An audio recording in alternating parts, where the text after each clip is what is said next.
नमस्कार दोस्तों, धीरज online study में आप लोगों का स्वागत है। दोस्तों, आज के वीडियो में हम लोग महाजनपद काल के बारे में बात करेंगे और उसके बाद कुछ महत्वपूर्ण प्रश्नों पर डिस्कस करेंगे जो आपके आगामी परीक्षा के लिए महत्वपूर्ण है। तो इसलिए इस वीडियो को पूरा देखिएगा। तो आइए वीडियो प्रारंभ करते हैं। महाजनपद काल 6ठी शताब्दी ईसा पूर्व में 16 महाजनपदों के अस्तित्व का उल्लेख बौद्ध ग्रंथ अगुत्तर निकाय से प्राप्त होता है।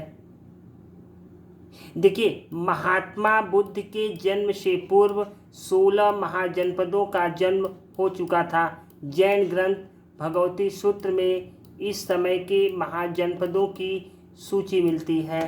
ठीक है, उसमें काशी की राजधानी कहाँ थी? वाराणसी। वत्स की राजधानी कहाँ थी? कौशाम्बी। और मत्स्य की राजधानी कहाँ थी? विराटनगर। कौशल की राजधानी कहाँ थी? श्रावस्ती। और सूरसेन की राजधानी कहाँ थी? मथुरा। ये इंपॉर्टेंट है।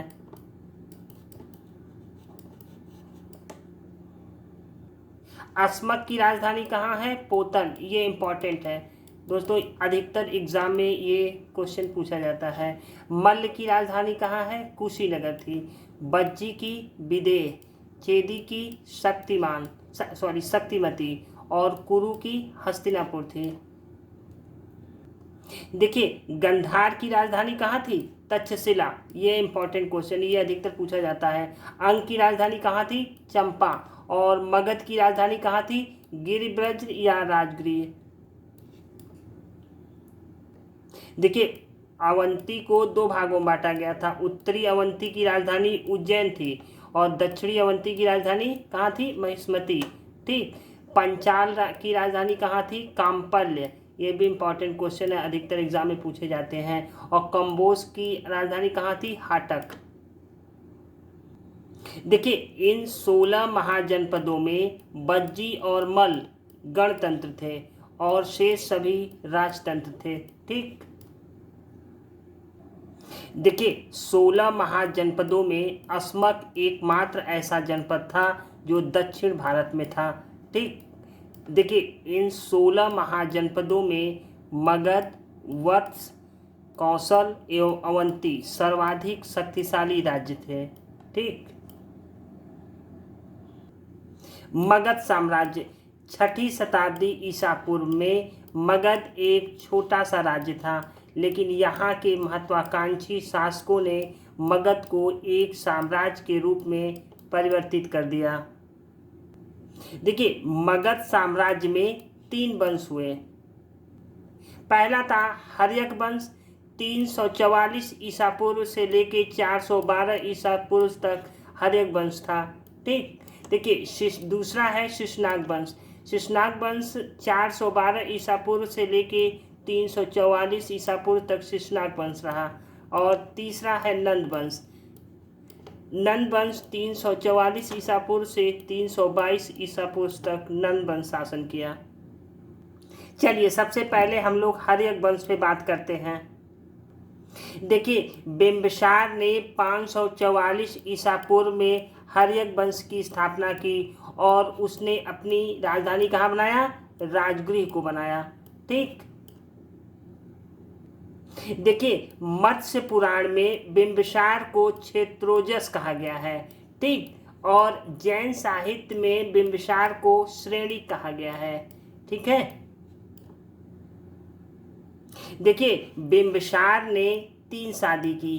पहली शादी उन्होंने कौशल नरेश प्रसेनजीत की बहन कौशल देवी से की। ठीक। देखिए, दूसरा विवाह उन्होंने लिच्छवी राजकुमारी चेलन्ना से की। ठीक। तीसरा विवाह उन्होंने मध्य देश की राजकुमारी क्षेमा से किया। देखिए, बिंबिसार के बाद उनका पुत्र अजातशत्रु शासक बना। अजातशत्रु का शासनकाल 492 से 460 ईसा पूर्व तक था। ठीक है, वह अपने पिता की हत्या करके मगध का शासक बना था। ठीक। देखिए, अजातशत्रु को कुड़ी के नाम से भी जाना जाता है। देखिए, अजातशत्रु के शासनकाल में राजगृह में सप्तपर्णी गुफा में प्रथम बौद्ध संगीत का आयोजन किया गया। ठीक, देखिए अजात शत्रु की हत्या उसके पुत्र उदयन ने की और मगध का शासक बन बैठा। ठीक, उदयन का शासनकाल 460 से 444 ईसा पूर्व तक था। ठीक, देखिए उदयन ने अपने पिता की हत्या करके 460 ईसा पूर्व में मगध का शासक बना। ठीक, देखिए उदयन ने अपनी राजधानी कहाँ बनाई? पाटलिपुत्र को बनाई। ठीक, और उदयन किस धर्म को मानने वाला था? जैन धर्म को मानने वाला था। ठीक है, देखिए हर्यक वंश का अंतिम शासक कौन था? नागदशक था, जिसकी हत्या 412 ईसा पूर्व में उसके अमात्य शिशुनाग ने कर दी और शिशुनाग वंश की स्थापना की। देखिए शिशुनाग वंश का शासनकाल कब तक का है? 412 ईसा पूर्व से 344 ईसा पूर्व तक। ठीक, देखिए शिशुनाग ने शिशुनाग वंश की स्थापना की। ठीक, उसने अवंती व वत्स राज्य पर आक्रमण करके मगध साम्राज्य में मिला लिया। देखिए कालाशोक, देखिए 394 ईसा पूर्व से 366 ईसा पूर्व तक का शासनकाल कालाशोक का है। ठीक, पुराण और बौद्ध साहित्य दिव्यावदान में कालाशोक को काकवर्ण के नाम से जाना जाता है। ठीक है, देखिए कालाशोक ने वैशाली के स्थान पर पाटलिपुत्र को पुनः राजधानी बनाया। ठीक, देखिए कालाशोक के शासनकाल में द्वितीय बौद्ध संगीति का आयोजन वैशाली में किया गया, जिसमें बौद्ध संघ में मतभेद उत्पन्न होने के कारण यह दो संप्रदाय में बंट गया, पहला स्थाविर, दूसरा महासांगिक। ठीक, देखिए शिशुनाग वंश का अंतिम शासक कौन था? नंदिवर्धन। देखिए नंद वंश का शासनकाल क्या है? 344 ईसा पूर्व से 322 ईसा पूर्व तक। ठीक, देखिए नंद वंश की स्थापना किसने की थी? देखिए नंद वंश की स्थापना महापद्मनंद ने की थी। ठीक है, और महापद्मनंद मगध का सर्वाधिक शक्तिशाली शासक था। ठीक, देखिए नंद वंश का अंतिम शासक कौन था? धनानंद, जो सिकंदर का समकालीन था। ठीक, देखिए यूनानी लेखकों ने धनानंद को अग्रमीज कहा है। ठीक है, और धनानंद के समय 326 ईसा पूर्व में सिकंदर ने पश्चिमोत्तर भारत पर आक्रमण किया था। ठीक, देखिए 322 ईसा पूर्व में चंद्रगुप्त मौर्य ने अपने गुरु चाणक्य की सहायता से धनानंद की हत्या कर मौर्य वंश की स्थापना की थी। ठीक दोस्तों, अब हम लोग क्वेश्चन आंसर पर डिस्कस करेंगे जो आपके परीक्षा के लिए अति महत्वपूर्ण है। तो पहला क्वेश्चन है, अस्मक महाजनपद की राजधानी थी?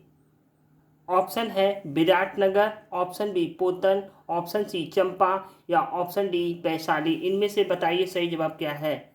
देखिए सही जवाब है ऑप्शन डी पोतन। देखिए 6ठी शताब्दी ईसा पूर्व में 16 महाजनपद की जानकारी बौद्ध ग्रंथ अगुत्तर निकाय में मिलती है, जिसमें अस्मक की राजधानी कहाँ थी? पोतन। अगला क्वेश्चन है, अंग का उल्लेख सर्वप्रथम किस में मिलता है? ऑप्शन है Rigveda, option B Samaveda, option C Yajurveda या ऑप्शन डी अथर्ववेद। इनमें से बताइए सही जवाब क्या है। देखिए सही जवाब है ऑप्शन डी अथर्ववेद। देखिए प्राचीन अंग प्रदेश की राजधानी चंपा थी। ठीक, देखिए इसका उल्लेख हमें अथर्ववेद में मिलता है, जिसमें इसे दूरस्थ प्रदेश कहा गया है। ठीक है, अगला क्वेश्चन है, प्राचीन पंचाल की पहचान किस प्रदेश से की जाती है? ऑप्शन है Bundelkhand, option B Rohilkhand, option C Purvanchal या ऑप्शन डी हापुड़। इनमें से बताइए सही जवाब क्या है। देखिए सही जवाब है ऑप्शन बी रुहेलखंड। देखिए प्राचीन पंचाल महाजनपद रुहेलखंड में स्थित है। ठीक, पंचाल की दो राजधानी थी, अहिछत्र और काम्पल्य। ठीक है,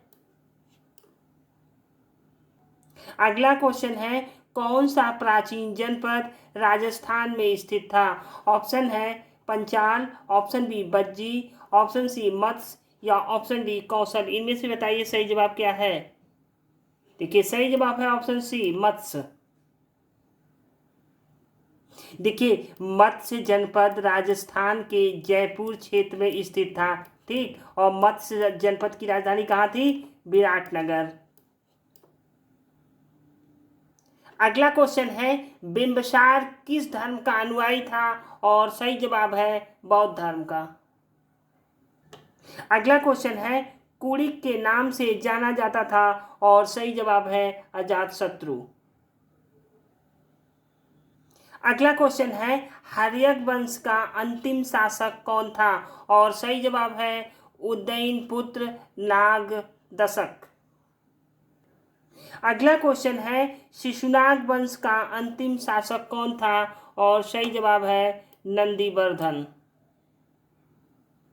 अगला क्वेश्चन है नंद वंश का संस्थापक कौन था? और सही जवाब है महापद्मनंद।